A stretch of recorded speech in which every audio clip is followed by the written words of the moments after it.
नमस्कार दोस्तों। आज मैं डॉक्टर नीलाभ आज एक नए विषय पे चर्चा के लिए फिर आपके सामने उपस्थित हुई हूँ। आज का विषय है फ्रोजन शोल्डर। फ्रोजन शोल्डर को पेरियार्थराइटिस शोल्डर भी बोला जाता है। ये एडेसिव कैप्सुलाइटिस ऑफ शोल्डर भी बोला जाता है। ये 40 से 60 साल की वर्ष में होता है। फीमेल्स में मेल से ज़्यादा कॉमन होता है। डायबिटिक पेशेंट और थायराइड पेशेंट में काफ़ी कॉमनली पाया जाता है। इसमें होता क्या है? इस बीमारी को हम 3 स्टेज में बाँटते हैं। पहला स्टेज होता है स्टेज ऑफ फ्रीजिंग, फिर आता है स्टेज ऑफ फ्रोजन, तीसरा स्टेज आता है स्टेज ऑफ थॉविंग। थॉविंग का मतलब होता है कोई चीज़ जो जमा हुआ हो, वो जब पिघल कर नॉर्मल आता है, उसे थॉविंग कहा जाता है। इसीलिए उसे हम स्टेज ऑफ रिकवरी भी कह सकते हैं। जो पहला स्टेज होता है स्टेज ऑफ फ्रीजिंग में, ये है इसके अंदर एक झिल्ली होती है जिसे हम साइनोवियल मेम्ब्रेन कहते हैं। ये काफ़ी ज़्यादा फ्लूइड बनाना शुरू करता है। तो जॉइंट के चारों तरफ फ्लूइड इकट्ठा होना शुरू होता है, जिसकी वजह से जॉइंट का कैप्सूल स्ट्रेच हो जाता है। जब जॉइंट का कैप्सूल स्ट्रेच होता है तो पेन आना शुरू होता है। उसी के साथ-साथ एक केमिकल रिलीज़ होता है जिसे हम फिब्रिन कहते हैं। फिब्रिन ग्लू की तरह होता है, गोंद की तरह होता है। तो वो जब जैसे-जैसे जॉइंट में इकट्ठा होता जाता है, वो एडेशंस बनाना शुरू करता है। एडेशंस इस तरीके से समझिए कि जैसे मकड़ी के जाले होते हैं, वैसे ही जॉइंट के अंदर जाले बनने शुरू होते हैं, जिसके काफ़ी पतले फाइन थ्रेड्स होते हैं। लेकिन जब भी वो स्ट्रेच होते हैं, वो पेन करते हैं, क्योंकि जॉइंट काफ़ी स्ट्रेस्ड आउट है। तो स्टेज ऑफ फ्रीजिंग में सबसे पहले तो पेन आती है मूवमेंट में, कि जब आप मूवमेंट करते हैं तो उसमें पेन होता है, जो ग्रेजुअली बढ़ता जाता है, पेन बढ़ता जाता है, मूवमेंट रिस्ट्रिक्ट होती जाती है। अगर मान लीजिए कि शुरुआत में इतना हाथ ऊपर करने पे पेन आता है, तो आप क्या करते हैं? आप इतना नहीं उठाते चूँकि दर्द हो रहा है, तो आप उसको इतने ही तक उठाते हैं।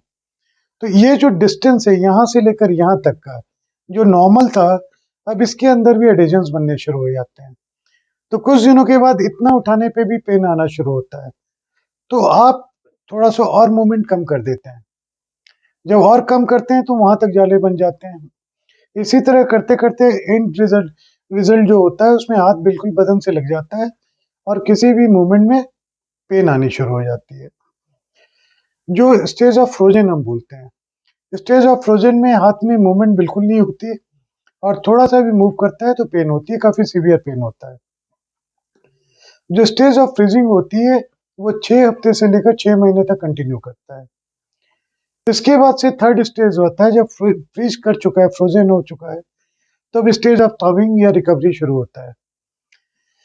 इसमें इनिशियली पेन ग्रेजुअली कम होना शुरू होता है। फ्रोज़न में पेन कम होता जाता है लेकिन रिस्ट्रिक्शन ऑफ मूवमेंट कंटिन्यू करती है। स्टेज ऑफ थॉविंग में पेन खत्म हो जाता है और धीरे-धीरे मूवमेंट की रिकवरी आनी शुरू होती है। ये जो रिकवरी आती है, ये हो सकता है कि पूरा नॉर्मल मूवमेंट आ जाए या हो सकता है कि मूवमेंट कुछ रिस्ट्रिक्ट रह जाए, परमानेंटली पूरी ना आए। ये स्टेज ऑफ रिकवरी जो होती है थॉविंग 6 महीने से लेकर 2 साल तक चलता है। यानी हो सकता है 6 महीने में आप बिल्कुल ठीक हो जाएँ, हो सकता है कि पूरा का पूरा 2 साल लग जाए। इसके सिम्पटम्स क्या-क्या होते हैं? जैसा कि हमने डिस्कस किया कि सबसे पहले मूवमेंट में पेन आता है, उसके बाद बिना मूवमेंट किए भी पेन आता है, मूवमेंट रिस्ट्रिक्ट होता जाता है, ग्रेजुअली पेन की सीवियरिटी बढ़ती जाती है, काफ़ी सीवियर पेन हो जाता है और लास्ट में हाथ बिल्कुल फ्रीज़ कर जाता है, कोई भी मूवमेंट करना मुश्किल होता है। हम एडीएल कहते हैं एक्टिविटीज़ ऑफ डेली लिविंग। ये करना भी मुश्किल हो जाता है लोगों को कि खाना नहीं खा सकते हैं, बाल पीछे की तरफ ठीक करने में प्रॉब्लम होती है, फीमेल्स को पीछे ब्रा के बटन लगाने में मुश्किल होता है, पीछे तौलिए से आप पीठ नहीं साफ कर सकते हैं। जो एक्टिविटीज़ ऑफ डेली लिविंग होती है, ये सारा आपका रिस्ट्रिक्ट होना शुरू होता है। इसके क्या-क्या कॉजेज़ होते हैं? जैसा कि पहले ही हमने डिस्कस किया, डायबिटिक पेशेंट में बहुत कॉमन है, थायराइड के पेशेंट में बहुत कॉमन है। अगर हम देखें तो डायबिटिक पेशेंट में 50% पेशेंट में ये प्रॉब्लम आती ही आती है। वैसे ही हार्ट की अगर प्रॉब्लम हो तो भी शोल्डर जो है फ्रोजन शोल्डर हो जाता है। पार्किंसोनिज्म के पेशेंट में पाया जाता है। किसी को पैरालिसिस हो गया हो और कंधे की मूवमेंट नहीं कर रहा हो तो फ्रोजन शोल्डर हो जाता है। किसी भी वजह से हाथ को इमोबिलाइज किया गया हो, बांधा गया हो, जैसे कि शोल्डर डिस्लोकेशन हुआ हो या कोई फ्रैक्चर हुआ हो जिसके लिए वो हाथ को बांध के रख दिया गया है, तो ग्रेजुअली ये पेन शुरू हो जाती है। अगर आप मूवमेंट नहीं करते हैं तो एडेशन जॉइंट के अंदर बनने शुरू हो जाते हैं। इसका पता कैसे चलता है, डायग्नोसिस कैसे बनती है? इसकी डायग्नोसिस मेनली क्लिनिकल डायग्नोसिस है। जब हम क्लिनिकली एग्जामिन करते हैं तब हम डायग्नोस करते हैं कि पेशेंट को फ्रोजन शोल्डर है। उसके बाद से एक रूटीन हम एक्सरे करवाते हैं, जो रूटीन ब्लड टेस्ट होते हैं जिससे हम ये देखते हैं कि बोन्स कहीं अफेक्टेड ना हो रहा हो। जैसे कि हमने शुगर, थायराइड एटसेट्रा की ऑलरेडी बात की है, वो सारे टेस्ट करवाते हैं। मस्कुलोस्केलेटल अल्ट्रासाउंड होता है जो बतलाता है कि जॉइंट के अंदर कहीं फ्लूइड तो नहीं है, टेंडन्स का क्या हाल है, जॉइंट कैप्सूल का क्या हाल है, वो हम करवाते हैं।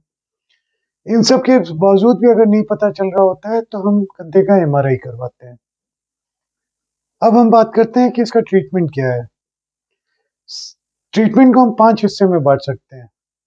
नंबर 1, जो कॉजेटिव एजेंट का कॉज है, जिसकी वजह से हुआ है, चाहे थायराइड हो या डायबिटीज हो या कोई और हो, जब तक उसे हम ट्रीट नहीं करेंगे तब तक ये बीमारी ठीक नहीं होगी। तो हमें सबसे पहले कॉजेटिव रीजन को ट्रीट करना पड़ेगा। नंबर 2, हम एंटी इन्फ्लामेटरी मेडिसिन देते हैं। कई बार इनिशियल फेज में मसल रिलैक्सेस देते हैं। जो साइनोवियल फ्लूइड इकट्ठा हो गया रहता है उसको सुखाने की दवा दी जाती है। नंबर 3, जो बहुत ही इंपॉर्टेंट है, वो है फिजियोथेरेपी। फिजिकल थेरेपी के 2 पार्ट होते हैं। एक तो जो लोग सिकाई कहते हैं, सिकाई में जो सबसे इफेक्टिव होता है उसे ECSW कहा जाता है, extra corporeal short wave diathermy. ये काफी फायदा करता है, एक्स्ट्रा कॉर्पोरियल शॉक वेव। जो एक सुपरफिशियल हीट होता है, एक डीप हीट होता है। सुपरफिशियल हीट का इसमें कोई रोल नहीं होता है। जो चीजें भीतर हीट दें, जैसे शॉर्ट वेव डायथर्मी हो गई, या लेजर हो गया, या टेंस हो गया, या ECSW हो गया, इन सारे फिजिकल मोडालिटी का रोल होता है। कोई भी सुपरफिशियल हीटिंग के मोडालिटी का कोई रोल नहीं होता है। इसके साथ में एक्सरसाइजेस। जब आप फिजियोथेरेपी के पास जाते हैं तो सबसे पहले जो मूवमेंट है वो मूवमेंट वो करवाने शुरू करते हैं कि वो आपके प्रोटेक्टेड रहे। उसके साथ साथ muscle strengthening, shoulder stabilisation exercises शुरू होती हैं। जब ये सारा करते करते करते मसल्स यूज टू हो जाती हैं, फिर ग्रेजुअली एक्टिव और असिस्टेड एक्टिव एक्सरसाइजेस शुरू की जाती है। वैसे ही इंपॉर्टेंट रोल होता है स्ट्रेचिंग एक्सरसाइजेस का, जो हम पेशेंट को सिखाते हैं कि घर पे जाके दिन में 4 बार या 5 बार 5 से 10 मिनट के लिए करें। जब वो साथ में वो स्ट्रेचिंग एक्सरसाइजेस करते हैं, फिजियोथेरेपी कर रहे हैं, दवाइयाँ खा रहे हैं, तभी हमें जाके 100% रिजल्ट आना शुरू होता है। जब इन सब चीज़ों से किसी पेशेंट में आराम नहीं आ रहा होता है तो अगला मॉडलिटी होता है जिसमें हम इंजेक्शन लगाते हैं। इंट्रा आर्टिकुलर स्टेरॉयड इंजेक्शन देते हैं। स्टेरॉयड ह्यूमन रेस का की जानकारी के हिसाब से सबसे स्ट्रॉन्ग एंटी इंफ्लामेटरी एजेंट है। जब हम लोकल स्टेरॉयड देते हैं तो उसका इफेक्ट लोकली होता है, बाकी शरीर के किसी हिस्से पे इसका कोई इफेक्ट नहीं होता है। लेकिन यहाँ पे एक कैच है कि डायबिटिक पेशेंट में इंट्राआर्टिकुलर स्टेरॉयड का बहुत ज़्यादा रोल नहीं देखा गया है। इससे कोई बहुत ज़्यादा बेनिफिट होते हुए नहीं देखा गया है। अगर इंजेक्शन का भी कोई फायदा नहीं होता है तो अगला स्टेज होता है जिसमें हम कहते हैं मैनिपुलेशन अंडर एनेस्थीसिया, जिसमें पेशेंट को बेहोशी के अंदर शोल्डर जॉइंट की हम मूवमेंट करके सारे एडेशंस को ब्रेक करते हैं और फुल रेंज ऑफ मूवमेंट लाते हैं। ये बहुत ही आराम से, सावधानी से करने वाला प्रोसीजर है। अगर ये भी कर लिया, पेशेंट को आराम नहीं आ रहा है, तब सबसे लास्ट मॉडलिटी आती है जिसमें हम आर्थ्रोस्कोपिकली शोल्डर की कैप्सुलोटमी, लिगामेंट जो स्टिफ हो गए रहते हैं उनका रिलीज और एडेजनोलिसिस करते हैं, एडेजन्स ब्रेक करते हैं। यहाँ पे भी डायबिटिक पेशेंट में जो आर्थ्रोस्कोपिकली शोल्डर रिलीज किया जाता है या डिकम्प्रेस किया जाता है, इसका बहुत ज़्यादा रिजल्ट नहीं पाया गया है।